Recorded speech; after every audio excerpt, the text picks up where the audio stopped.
Halo, Bang Ken. Halo Mbak. Kita sambil nunggu yang lain dulu ya, Mbak ya. Nah,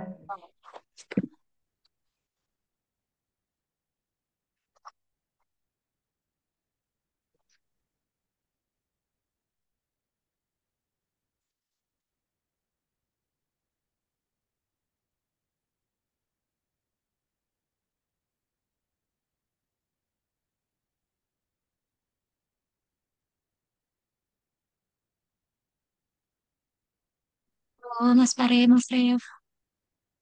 Halo Kak. Halo Kak.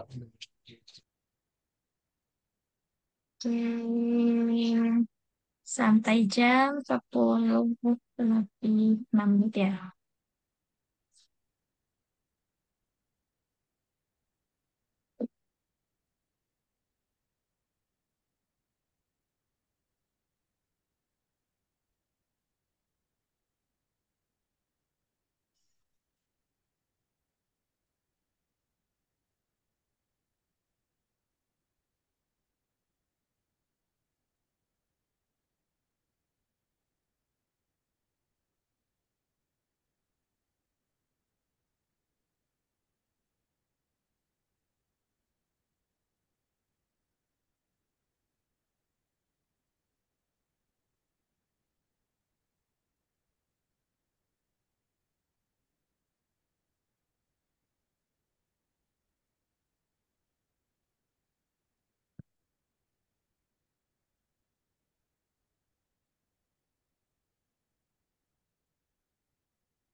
Ini sudah jam 1 lebih 6. Kita mulai dulu aja kali ya. Tapi sebelumnya ada yang mau ditanyakan dulu untuk materinya dari teman-teman.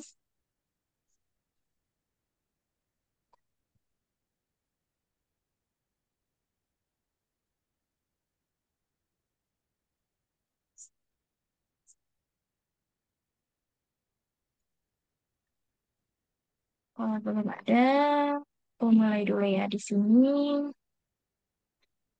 ada materi tentang bab advocate.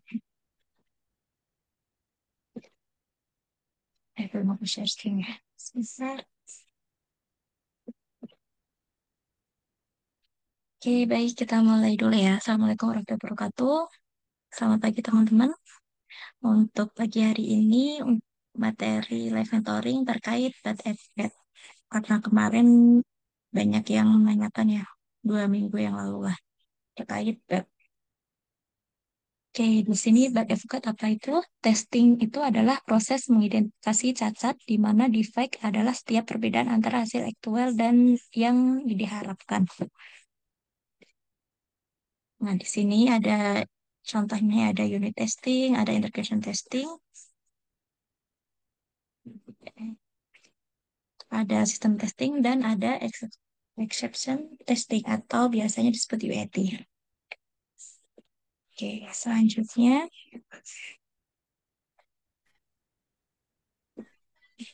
guys,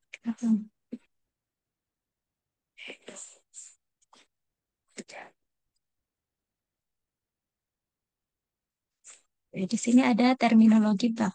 Yang pertama itu error. Apa itu error? Error itu adalah kesalahan, kesalahpahaman atau ke ini double ya.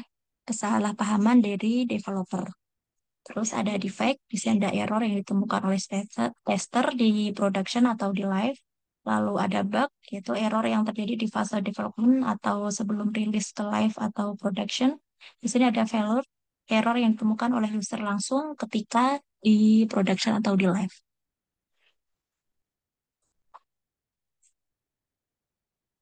Nah, di sini bagaimana sih report yang bagus itu? Jika bug report yang dibuat efektif, maka peluang untuk di-fix dengan benar lebih besar. Jadi kita harus membuat bug ini juga harus jelas biar cepat di-fix oleh developer. Jadi fixing sebuah bug tergantung dari aktivitas reporting report bug kita. Ya, di sini ada the point of the writing problem report. Bug report is to get bugs fixed. Ini dari Sam Kenner ya. Jadi bugs yang kita buat itu harus jelas agar bugs-nya ini dapat di-fix dengan developer. Nah, di sini ada bugs life cycle. Yang pertama ini tester menemukan defect. Nah, ini statusnya menjadi new ya di sini untuk status awalnya. Lalu di development project manajernya ini menganalisis dari defect-nya ini, apakah defect-nya ini valid atau bukan. Kalau nggak valid, statusnya akan di reject. Itu bukan termasuk bug. Tuh. Terus apakah bugnya ini akan dilanjutkan? Nah, di sini ini ditahan ya, karena masih dianalisis lagi. Lalu di sini kalau dia defect maka kalau dia statusnya misal udah ada bug yang sama, maka dia statusnya duplikat. Nah, jika ini udah emang benar-benar ada bugs, maka dilanjutkan perbaikan oleh developer. Di sini statusnya akan diubah menjadi in progress. Nah, ini lagi diperbaiki. Jika udah diperbaiki, code-nya fix, maka statusnya menjadi fix. Ini akan dilanjutkan ke testernya lagi. Di tester ini akan di-retest. Di-retest apakah statusnya pass. Kalau pass berarti dia udah close. Kalau masih ada temuan, berarti statusnya di reopen lagi, dikembalikan lagi ke developernya. Tuh, berputar.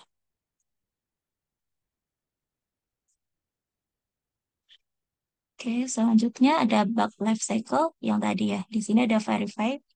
Penguji menguji ulang bug setelah diperbaiki oleh pengembang. Jika tidak ada bug yang terdeteksi dalam perangkat lunak, maka bug tersebut diperbaiki dan status yang ditetapkan adalah verify.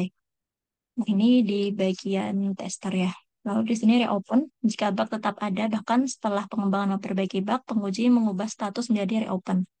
Sekali lagi, bug melewati siklus hidup. Nah, ini jika ada bugs lagi, dan jika bugsnya ditemukan lagi, dia akan di-reopen untuk bugsnya itu.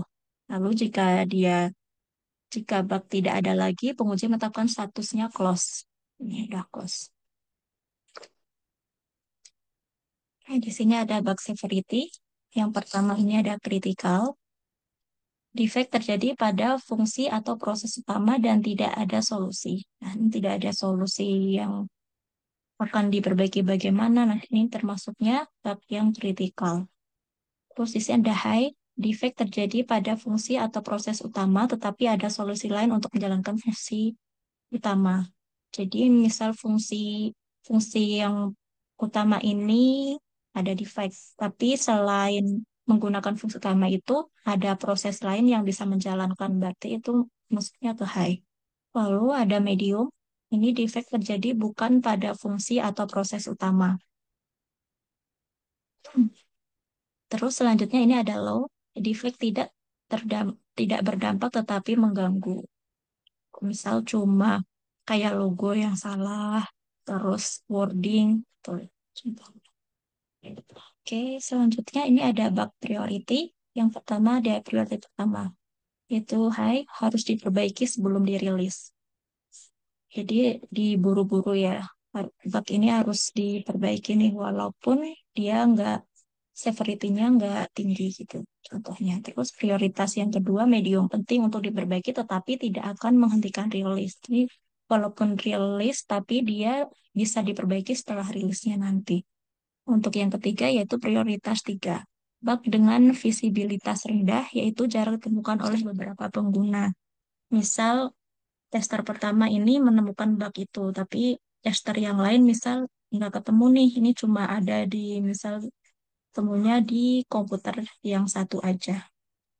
Ya. Oke, selanjutnya perbandingan yang antara priority sama severity.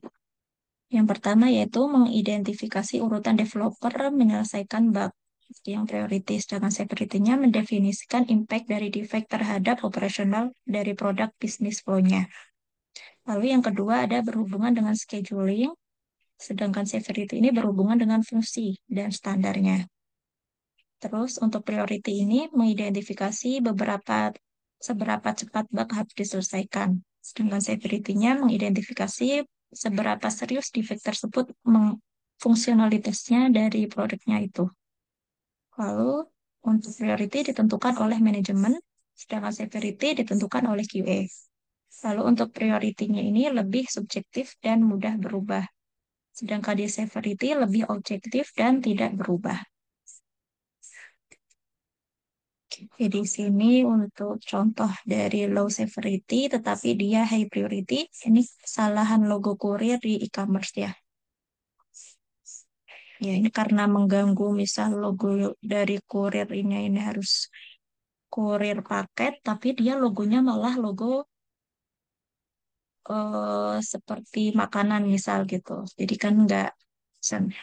Oke, yang kedua ini high severity tapi dia tidak priority. Contohnya defect di reservasi tidak bisa diupdate ketika reservasi tapi bisa dirilis pada siklus selanjutnya. Ini kan harusnya eh, bugs-nya ini bisa nggak terlalu penting, tapi dia bisa dirilis, bisa diperbaiki setelah rilisnya nanti. Terus selanjutnya button tidak berfungsi untuk fitur-fitur yang jarang dipakai user. Oke, selanjutnya di sini ada bug leakage.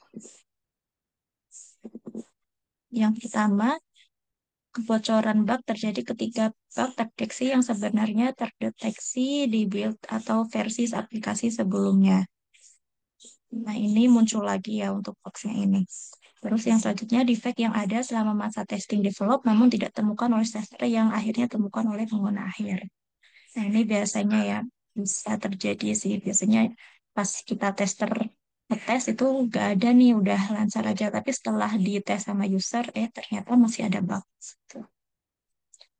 Terus yang kedua ada bug release. Hmm, Bug release, di sini ada bug release ketika versi tertentu dirilis dengan sekumpulan bug atau cacat yang telah diketahui. Lalu bug ini biasanya memiliki tingkat severity yang rendah atau bug dengan priority rendah. Lalu hal ini dilakukan ketika bug masih bisa ditoleransi dan berjalan secara bisnis karena memangkas waktu biaya dikejar deadline maupun bug ini biasanya disebutkan dalam release note.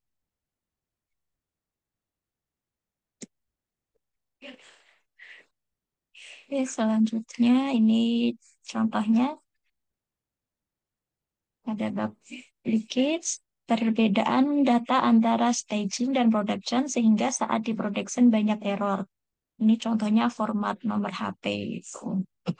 Lalu untuk bug release ini biasanya low atau middle severity tapi low priority. Lalu berhubungan dengan error message atau negative case yang peluang user lakukan kecil. Terus tombol yang sudah ada tapi tidak bisa diklik tapi tidak urgent. Tuh. Oke, selanjutnya ada bug reporting. Nah, ini untuk membuat bug reportingnya. Yang pertama yaitu ada isolate, terus di sini ada maximize, generalis, external, clear, dan dispassionate. Nah, di sini untuk membuat bug reporting harus jelas ya. Harus jelas dan dipisah-pisahkan untuk bug-bugnya ini. Lalu tidak boleh, biasanya ada bug yang double itu biasanya nanti akan di take out sih. Kalau bisa, kalau ada bug yang sama, kita tinggal ngasih link dari bugsnya itu aja. Nah, di sini ada bug reporting elemen. Ini untuk elemen-elemennya, biasanya yang pertama ada bug ID atau nomorannya, terus problemnya kenapa, environmentnya di mana, datanya apa aja, actual resultnya bagaimana, terus step to reproduce. Ini kalau ada ya step to reproduce. Lalu di sini expected resultnya, lalu ada severity-nya, lalu evidence. Ini bisa berupa capturean atau video. Lalu selanjutnya ada karakteristik reporting yang baik. Ada beberapa karakteristik dari bug report yang baik. Yang pertama, bug number harus jelas supaya bisa ditelusuri dengan baik. Ini biasanya kalau kalau sudah ada tes manajemen ya kita biasanya bikinnya tuh di Jira. Jadi setiap tasnya itu ada penomorannya sendiri. Lalu dapat direproduce. Lalu spesifik dan to the point. Jadi nggak usah bertele-tele ya. Yang penting itu jelas. Terus menggunakan bahasa yang mudah dipahami. Nah, di sini ada contoh-contohnya ya. Saya ngambil di Google untuk ini. Ini misal saya tidak dapat upgrade. Nah, ini ada deskripsinya bagaimana aja. Lalu di sini ada report siapa yang ngetes, ada short URL-nya di mana pas menemukan bug, lalu ada konsolnya, ada full story ini misal ya. Nah, ini misal kalau di bug tracker di Excel juga seperti ini. Oke, cukup sekian teman-teman. Oke, oke, ada yang ditanyakan dari teman-teman?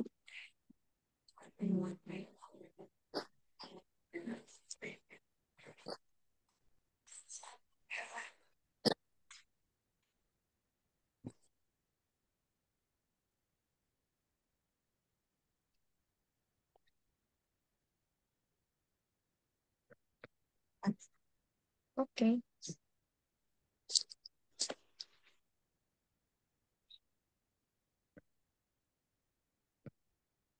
oke, atau ada yang ditanyakan dari materi yang sedang dikerjakan? Ada Mas Pare ya. Nanti Mas Pare mau ini Mas, lanjut lagi. Ya, Kak, nanti lanjut Kak. Mm-mm. Belum selesai juga Kak, errornya itu Kak. Boleh, boleh.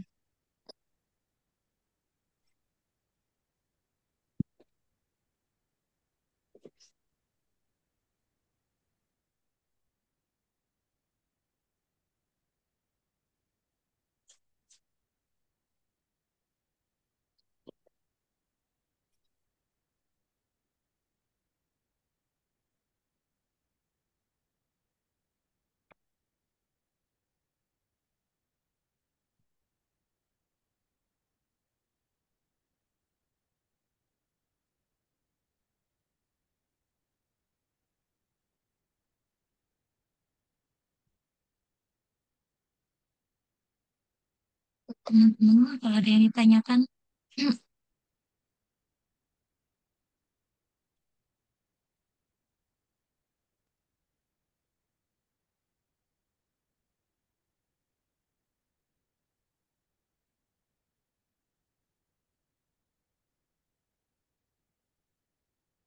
Oh iya, di sini ada yang menggunakan Mac OS-nya selain Mas Pare.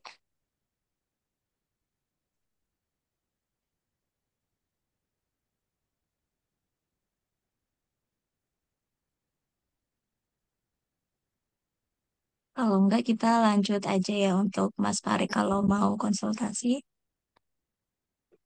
Aku stop share dulu.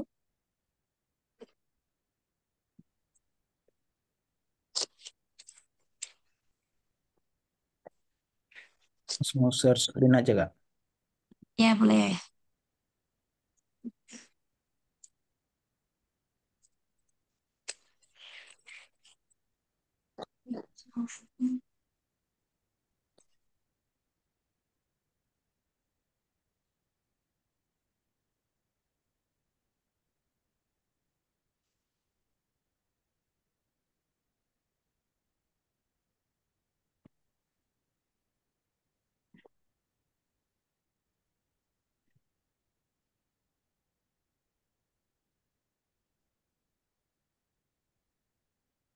Ini kak errornya kak.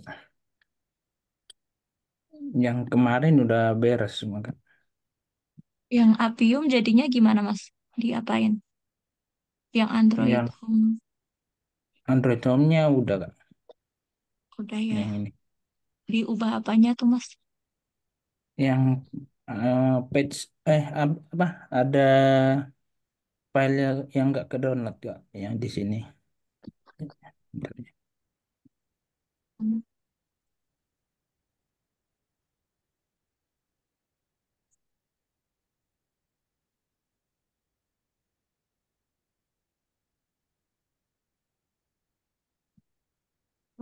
Di SD nya. Ini nggak ke download kemarin. Oh, oke, situ.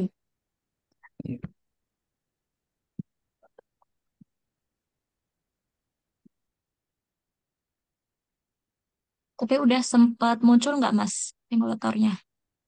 Atau langsung error? Nggak muncul kak. Oh, belum muncul. Oke, coba lihat lagi Mas.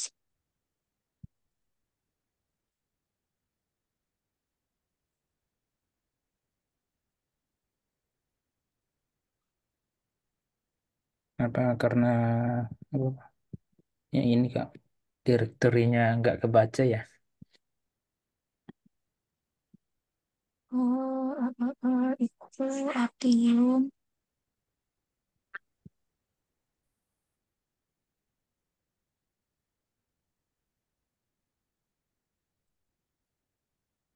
Tapi kalau dibuka, dia emang di situ ya Mas untuk penyimpanannya. Iya kak.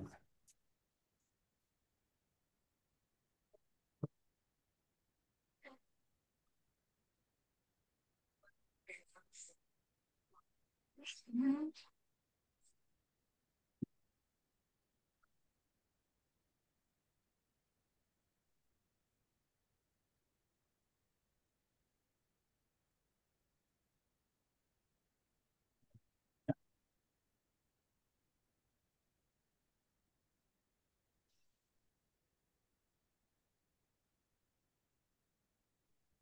Oh, sampai Appium juga aku lihat ini aku.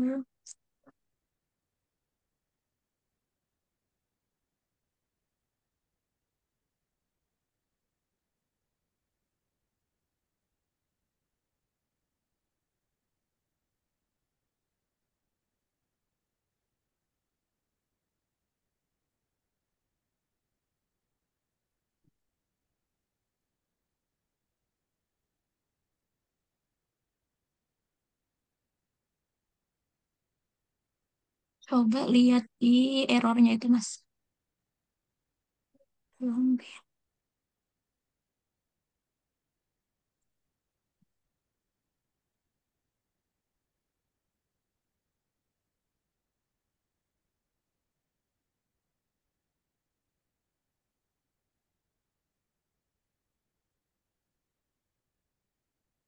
Hmm. Supaya resepnya benar. Iya, dia nggak baca Appiumnya.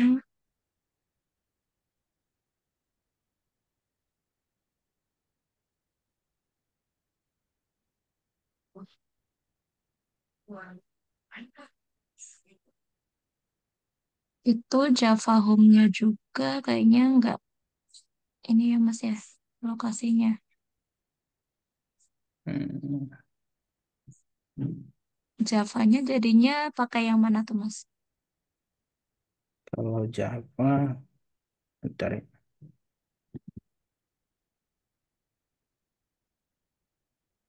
Yang ini Kak, bisa setup di sini kok. Itu yang install sendiri atau yang dari itu? Ini yang install sendiri Kak. Bentar ya, saya cari ya.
Coba kopiin aja Mas yang di errornya itu. Kirim ke aku coba. Yang dari ya enable to create santai Mas Exis ya.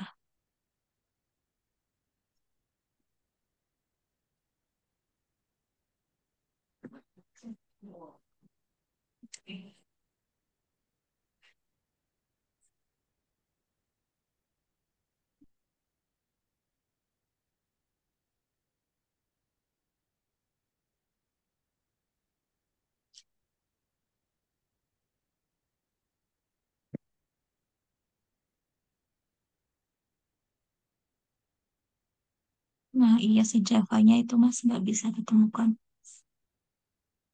Hmm.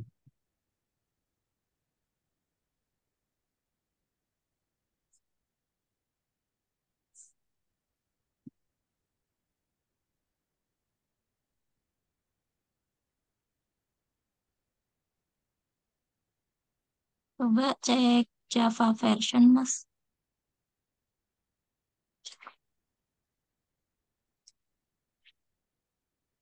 Ya, antara yang NPM. Apa?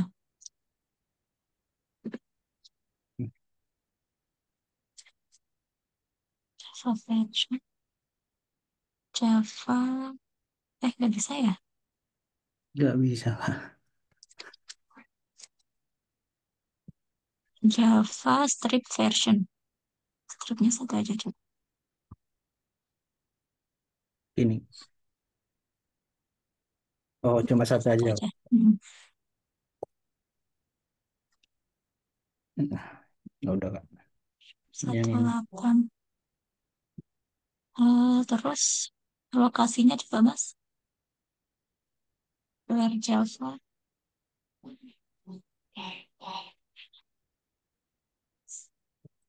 Udah sama ya? Sama kok Kak. Itu ada dua kayaknya ya Mas ya. Iya Kak. Hmm. Tapi Coba salah satu satu sih dihapus Mas.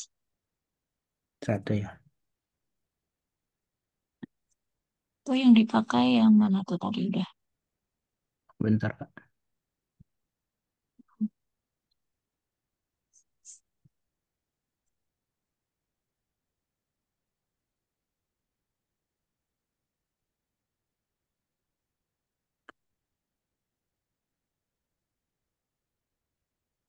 Mm,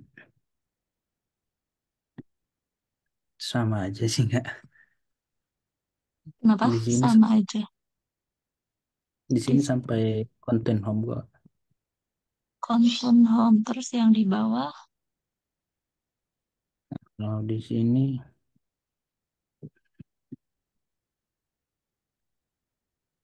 em, ini aja yang hapus ya Kak, yang di atas.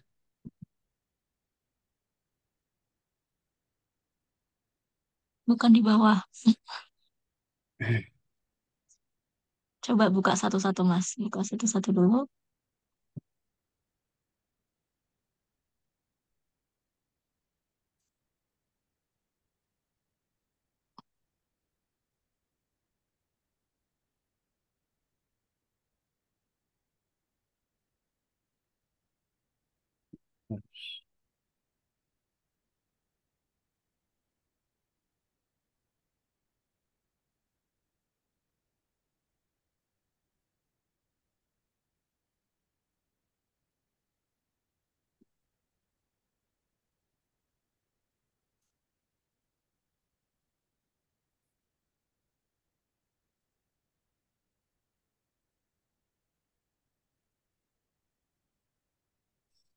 Sampai situ coba dia nggak ini ya. Kalau di sini nggak ada. Apa-apa.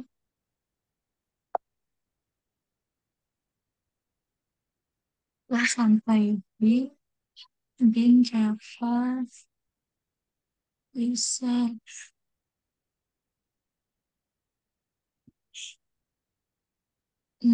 Coba lihat di itunya aja Mas tadi. Nah ya, bagian itu. Habis itu nggak ada user ya.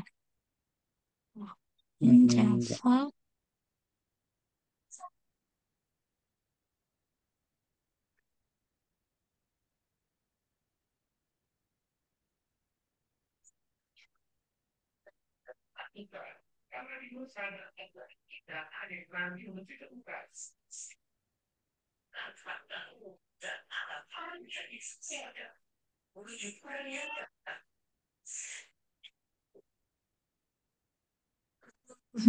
Coba buka ini aja Mas video tutorialnya lagi.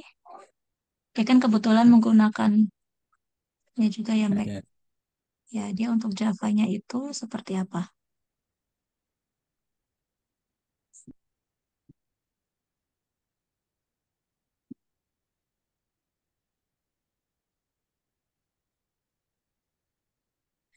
Wah, lupa teman-teman. Ini dulu ya, absen dulu.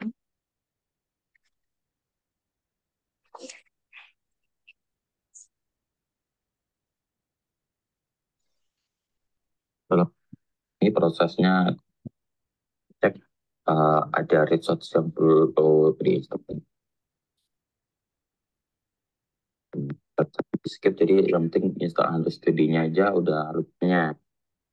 Selanjutnya install Android yang untuk kita ingin melakukan Android testing. Pertama, kita harus install Node.js dulu di sini melalui website official yang sudah disediakan.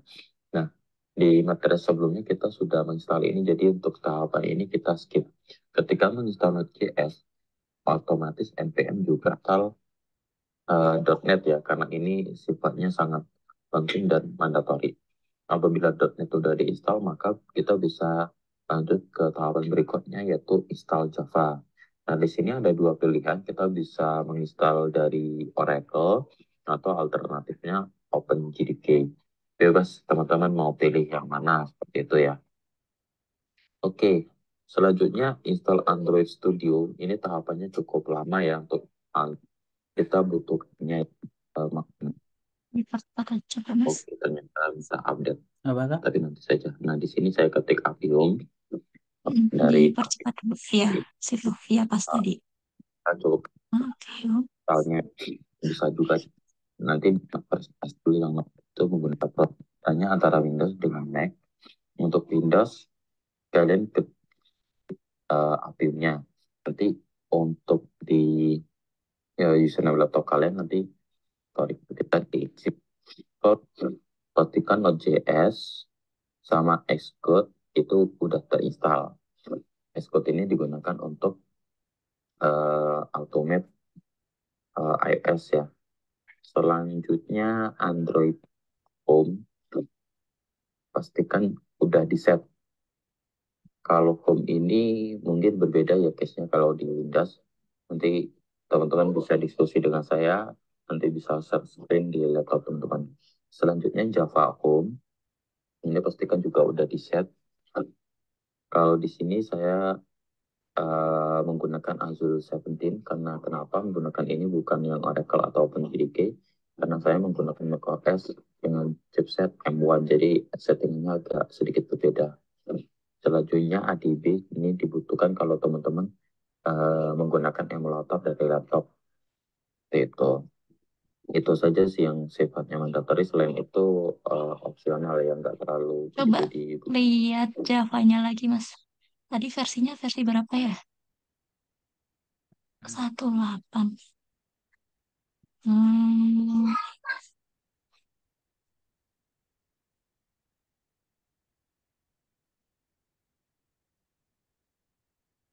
punyaku versi 11 nih udah.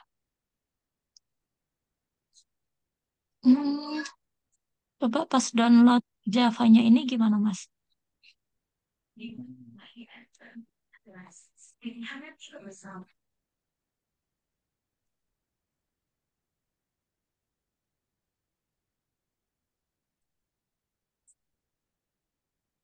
Langsung dari sini saya downloadnya. Bentar.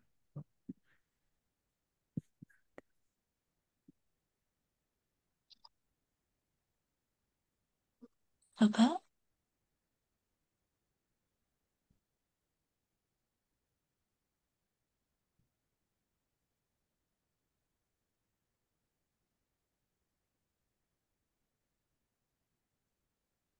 Di situ versinya 10 ke atas itu. Sorry.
Hmm, Udah Kak.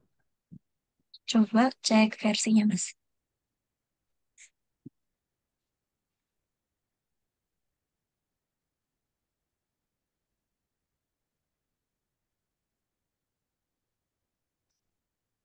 Tetap juga sama.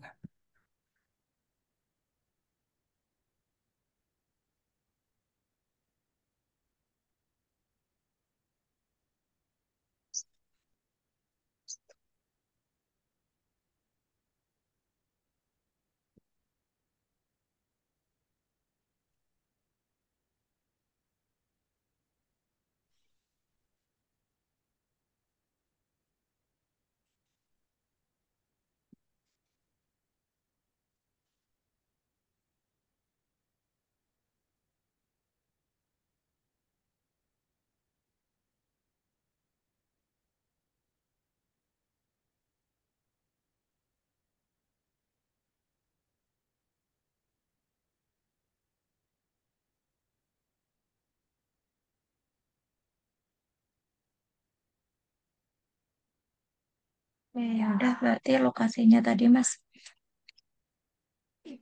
Coba, udah, berarti harusnya ada 3 lokasi Java-nya.